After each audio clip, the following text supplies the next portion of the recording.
Spread the fire. Welcome back to SMWX fam. And today in our episode, we continue with our Road to 2024 series. We've got you locked all the way through until the election and beyond. And this is the best place to understand South Africa's upcoming 2024 election. So in today's video, we're going to do three things. First, we're going to look at the recent polls that have come out, which paint a very interesting picture of what could be happening in next year's election and the outcome. Second, we're going to analyze what those polls mean for the three biggest parties in South Africa, the ANC, DA, and EFF. And then third, and after that, we're going to look at what the polls mean for some of the other parties in South Africa's election. So stay tuned and let's get into part one, where we look at the recent polling data, which paints a very interesting picture.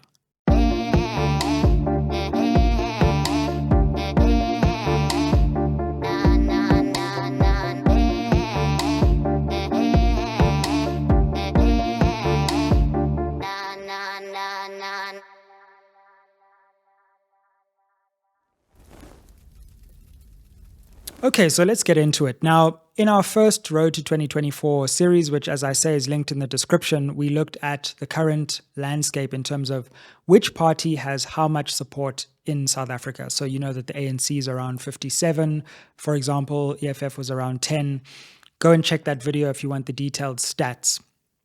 Now, let me tell you about how I interpret polling data in an election. Now, in South Africa, we don't have great polling data. In places like the United States, which is also going to an election next year. By the way, just an interesting fact, next year is just a fascinating year for elections all around the world. So the US is going to an election. India, the world's biggest democracy, is going for a big election. Indonesia, another one of the world's biggest democracies, is going for an election. Probably the UK will go for an election. Their election cycle is not predetermined, but it looks like they will have an election. And of course, South Africa has an election. So it's not every day that you have South Africa, the US, the UK, India, Indonesia, all going for elections. So we're one of the big elections next year. But as I was saying, if you look at the polls in South Africa, we don't have that much polling compared to places like the UK and the US, for example. But what I always do in elections is I take the polls that currently exist and I look at the average of those polls. And that will give you an interesting indication of where things are heading. It's not going to give you a perfect prediction, and that's not what I'm trying to do. But it can give you a direction and a ballpark within which to work so that you know roughly where things are going. And having done this in past elections, both in 2021, I did this for my own purposes, and 2016 and 2019, it's proved to be quite useful in terms of where things are heading. So the interesting thing right now is that there have been three new recent polls, one from Ipsos, another one from the Brenthurst Foundation, and a third from the Social Research Foundation. So I want to tell you what those polls are saying. And it's important that we understand what each of them are saying, and then I'll give you what the average of those three polls is saying, and that'll give us just a ballpark of where things are looking like they're heading. Once again, one more caveat is that we're still fairly far out from the election. It could be in May, it could be in August, we don't know exactly when yet, and go back to that other video to find out how the election date is set. But let's have a look, okay? So the Ipsos poll, which came out towards the end of October, which was based on surveying around 3,600 people, I believe, has the ANC sitting at 43%. Okay, that's something. 43 is a very serious number for the ANC, but we're going to get into more of this. The Social Research Foundation has the ANC sitting at 45. Again, quite alarming. And then the Brenthurst Foundation one has the ANC at 41. So if you take those three and you average them out, the ANC is currently at 43 in the average of those polls that have been recently conducted. Now we're going to get on to what this means in part two, but I think you can already see that alarm bells will be ringing at Luthuli House. Let's look at the DA on the other hand. Now, again, in the Ipsos poll, the DA is currently sitting at 20. Whereas in the Social Research Foundation poll, and this may reveal something of a bias in those numbers, the DA is sitting at 31, which is a full 11 points above the Ipsos poll. Now, what you find in polling is usually the numbers are roughly similar. You won't get these big outlier numbers. So the Social Research Foundation, with this big 31% number for the DA right now, is either very right or very wrong. And that's why the average of the polls matters, because you kind of bring these extremes back into at least some kind of average. And then finally, the Brenthurst poll had the DA at 23. So let's put all those together and average them out. Remember, the ANC average is 43. The DA average is 25, which is enlarged somewhat by that big SRF number. If we just took the Ipsos and the Brenthurst poll, they'd be at about 21, 22. So the DA will be chuffed with that, but they should be a bit cautious to celebrate the SRF poll, because I think we still need to see that being confirmed. 31 for the DA, for me, would be a dramatic overperformance. And then we have the EFF. So where does the EFF sit in these three recent polls when we put the averages together? Okay, so Ipsos. Remember, the EFF is sitting at 10% after the latest election. Ipsos has them at 18%. 1-8. The Social Research Foundation has them at 9%. So again, you can see the Social Research Foundation in its polling is bearish. No, it's bullish on the DA and bearish on the EFF, or it compared to the other polls. And then the Brenthurst poll has the EFF back at 17, mirroring the Ipsos poll. So if we put those averages together, we have the EFF sitting at 15%. Now, what's interesting about these averages right now is that if you take the average number for the ANC, 43, the DA 25, and the EFF at 15%, that only accounts for 82% of the total vote. So what this also means is that there's 18% of the vote that's either undecided or up for grabs in other parties. So for me, in this election, there are really four big players. There's the ANC, the DA, the EFF, and then there's the rest. And I don't mean to be pejorative about that, but the rest figure is a very important number. If that number grows, that's going to be the fourth biggest block. It's a whole load of different parties, from ActionSA to the Patriotic Alliance to Bosa to Rise Mzansi to Chiluva to COPE.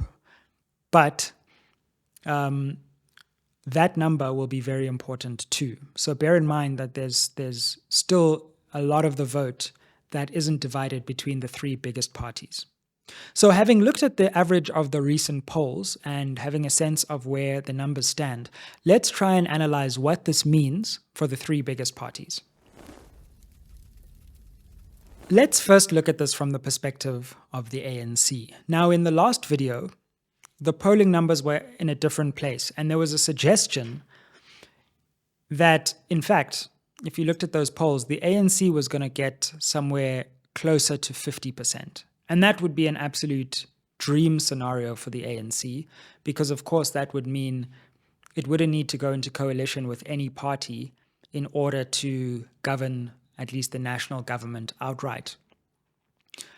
So what we've seen in these polling numbers is a slide from where the ANC was, which was in the 48 mark, down to the 45 mark. Actually, the average is 43.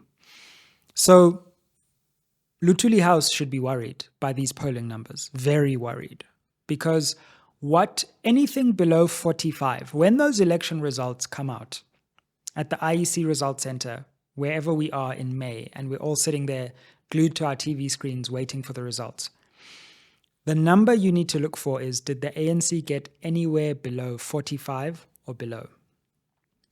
If the ANC gets above 45, then it can get a coalition together with just a few of the smaller parties. But if it gets below 45, then we are truly living in a different world that we have never seen in South Africa, because we are truly at the point where a new government, a new opposition government, and we'll talk about the configuration of that, could be a real possibility. So just think about that, right? If the ANC is out of national government as soon as next year, as soon as like in 6 months potentially, if the election is in May, then what happens to, for example, President Ramaphosa? Would he want to stick around on the opposition benches? I don't know if President Ramaphosa has time for us like that. He's a busy person. He's got a successful business life he could get back to. If the ANC wasn't the government and he wasn't the president, would he even stick around? Never mind if he would survive. Of course, that would be the worst performance for any ANC president, and maybe the knives would be out for him anyway. So 45 and below, which is where the ANC is sitting in these polls, should be ringing alarm bells in Luthuli House, and they should be trying everything they can to claw their way back to that late 40s mark. So this is a serious warning for the ANC, and a suggestion that people are not happy with the state of the country at the moment and are looking for some kind of change. Having said that, the ANC still remains the biggest party by far. So let's come on to the DA, because the DA, I don't know what I would think about this if I was the DA, okay? So the Social Research Foundation is giving a big 31 vote of confidence in its numbers. So I'd be very happy with that, because if the DA got anywhere from around 30, which has traditionally been its absolute ceiling, the DA should be celebrating to high heaven. But if you look at the other two polls, which are closer together, then the DA is roughly somewhere around the early 20s, which would largely represent a stagnation. So for me, the most interesting thing here is that the jury is still out on the DA. Are they going to grow dramatically and significantly into that high 20s, 30 range? Or are they going to remain stagnant at, numbers of the high teens or early 20s, which would effectively be a stagnation? And that's really the question, because, for example, if we look at the Ipsos poll, it has the EFF, as we move on to the EFF, 2 points behind the DA, which means that the DA is in striking distance for the EFF, and that would mean that the EFF would become the official opposition in South Africa. So that's one to watch. Can the EFF accelerate fast enough either to catch or be very close to the DA as an official opposition, a few percentage points behind? Because there's always been daylight between the ANC and the DA, but there's also always been daylight between the DA and the next biggest opposition party. So will that gap close, or will the DA continue to keep that gap as it goes into the 30s? That for me is a fascinating and interesting question. Also, if the DA is at 30, then it has a real claim, if there's an opposition coalition, to say, well, we really are the biggest player in that. Whereas if it's in the early 20s and the EFF is in the late teens, it's not as clear. EFF, as I've already looked at some of the implications, I think the EFF wants to go anywhere 15 and above. Anything below 15 for me would be it wouldn't be a failure, because the EFF is currently at 10, so it would be growing quite significantly. But the EFF anywhere below 15 is still an important player, but it hasn't signaled that it's shifted its place in South African politics into that new region of 15 and above. 15 to 20, that really places the EFF, whether it's in a governing coalition or not, in a completely new place in the South African parliament, and it will be able to wield much more power than it ever has before. So the EFF would look at the Ipsos number and say, wow, 18, that would be a dream world, I think. It'll look at the SRF number, 9%, and that would be very worrying for the EFF. So the 15 average right now is probably around about the minimum of where the EFF would want to be.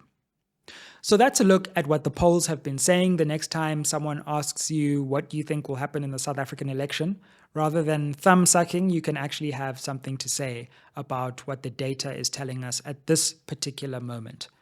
So let's move on to what this could mean for some of the other parties in South Africa's political arena. We have the Patriotic Alliance, ActionSA, BOSA, Rise Mzansi. What do these numbers mean for them? Okay, great. So let's come back and look at some of the other parties in South Africa's political firmament. Now, we have, for starters, the current fourth biggest party, which is the IFP. Now, it's difficult to see exactly across the different polls, but just to look at the Ipsos poll, they've got the IFP at around 5% nationally. Now, that would be a strong showing from the IFP. And that 5%, again, would be absolutely crucial, because if we think about that in relation to the ANC, if the ANC is anywhere above 45, then a natural potential partner would be to say, well, we've got 45, IFP, you've got 5. We can have a very clean national coalition with just two parties, and the ANC and the IFP will come together and govern. It will be stable. We'll only have to keep two parties happy instead of these 9-party coalitions that we see. But right now, the ANC, if it was at 43, for example, it wouldn't be able, with the IFP's 5, to get above 50. So things get messy again. Now, one thing that was interesting for me in terms of the IFP and ANC is that the IFP has kind of been playing both sides. They're part of this so-called Moonshot Pact, which has become the so-called multi-party charter. Now, the IFP is in that way putting its lot in with the DA, ActionSA, the Freedom Front, and the opposition parties. But the fact of the matter is, the IFP has in some ways cooperated with the ANC. All you have to do is take a look at the public protector and the new public protector's election in Parliament, right? In order to get over the line, you needed all the ANC MPs, but they also collaborated with the IFP and a few other smaller parties, the Good Party, for example, the NFP. So we've already seen that cooperation in Parliament, which is where it really matters. And so this 5 number for the IFP is interesting, also in terms of the balance of power in Parliament after that. The IFP is one to watch. Will they continue to stay loyal to the multi-party charter, or will they be tempted by a national coalition with the ANC? Don't rule that out, because as I said in the last video, the ANC could offer them to govern KZN, the IFP that is, in exchange for the ANC keeping the national government, and that would be a sweet deal for the IFP. They would get the prize of KZN, after which they have long been after, or after which they have long chased, and the ANC would stay in national government. So that's the IFP. Let's come on to a few other parties. Now, the Patriotic Alliance didn't even register in these polls. So, I mean, I won't spend a lot of time on them, but the Patriotic Alliance, for me, I think it's an interesting development to the extent that I think they're going to do well in various communities, but I'm not convinced of their national footprint. So they are going to have an impact in certain Gauteng regions, in certain Western Cape regions for sure, in certain Northern Cape regions. And that could have an effect on the balance provincially, but I'm not convinced, well, the polls already tell us that they're not registering beyond 1% right now nationally. So they're going to have a strong showing where they're strong, but I wouldn't get carried away with thinking that they're going to somehow emerge as an official opposition or even a third or fourth biggest party. So the same goes for parties like BOSA, Musi Maimane's BOSA, for parties like Rise Mzansi. Now, just to backtrack a bit, the polling data came out in October, but it reflects data from around July, I think, or a few months before the polls. Now, I've been watching Rise Mzansi, and one thing has stuck out for me in terms of their campaign, and that is their effective postering in Gauteng. Now, obviously, I don't know outside, and this is quite anecdotal, it's just my experience, but certainly in Gauteng and certainly in Joburg, Rise Mzansi's poster campaign is already out of the starting blocks. It already looks quite well oiled. So they seem to have machinery and resources. I always play this game in a South African election. Who's got the best poster campaign? Because what does that tell you? It tells you you've got enough volunteers in enough corners of the country who can actually execute a mission, which is get posters up. And for a long, long time, the ANC used to absolutely dominate those street poll posters. It was just the ANC. And then the DA started emerging onto the scene and they would compete with the ANC. In the last election, the EFF started competing, but now we're even seeing Rise Mzansi and ActionSA had a pretty good poster campaign as well. So that's one to watch, because I think Rise Mzansi will shave off probably a significant degree of ANC support. And of course, they're targeting non-voters. So that's an interesting thing for me. I would keep an eye on Rise Mzansi. Interestingly, too, ActionSA seems to be the next biggest party after the IFP. So ActionSA is at 4% in the Ipsos poll, at least. So you've got the IFP at 5 and ActionSA at 4. It's another interesting race. Who will get the race to 4th? Will it be the IFP or will it be ActionSA? So it looks like in terms of the new entrants in this election, ActionSA are leading the pack at 4%. And what would that mean? It would mean that the IFP and ActionSA together would be somewhere around 9 or 10%, which is a significant block of the electorate. And where those two go also could sway the balance of power. So that's just a brief survey of what these results could also mean for different parties. And you can start to see parties will always talk a lot. They'll always say they are going to win the election. Let me just tell you now, by definition, not everyone can win an election, right? It's a finite pool and it's a zero-sum game. So don't always believe parties when they pretend or make you feel like they are going to win. Some parties can say that and be not even registering in the polls, but also be mindful of where the big parties are in the polls and how the sands in this election are shifting. So fam, as we conclude, let me just say thank you so much for following the journey of SMWX. This channel started for the 2019 election, and it's amazing to think that a whole new election later, we're still here. And as you may have seen, we have upped our game. We finally moved into a new SMWX dedicated studio. So up to the election, we are going to be bringing you all kinds of different content, different voices. When you look around the channel, make sure you check out the different features we have. We now have voices from a number of different people like Mighty Jamie, like Tessa Dooms, who are giving us guest analysis and their own opinions. Check out the latest interview with Dr. Mgcini Chwaku, the public safety MMC from Johannesburg. And tell all your friends to tell all their friends that this is the best, most independent, youth-focused place to understand what's going on in South African politics. You don't need to read all these different newspapers and think about all these different channels. As long as you keep it locked here, you're going to know what's going on. You're going to be able to listen to the voices via interviews. You're going to be able to get opinion and analysis. And let's collectively, as we go forward into this election, educate ourselves. It's not about saying who you should vote for or who you shouldn't vote for.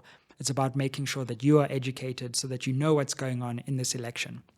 In fact, there's a registration weekend coming up, and I would encourage everyone to make sure they're registered to vote. We'll have the link down in the description. It's easy. You can do it online. And what I really hope for this election is not what party wins. It would be for a younger generation to make their mark, because if more young people show up, we know that South African politics will shift in the future for the better. So keep it locked on SMWX. Like, share, comment, subscribe. I'm always down in the comments, replying to you, liking your comments. And let's see what you have to say. Do you agree?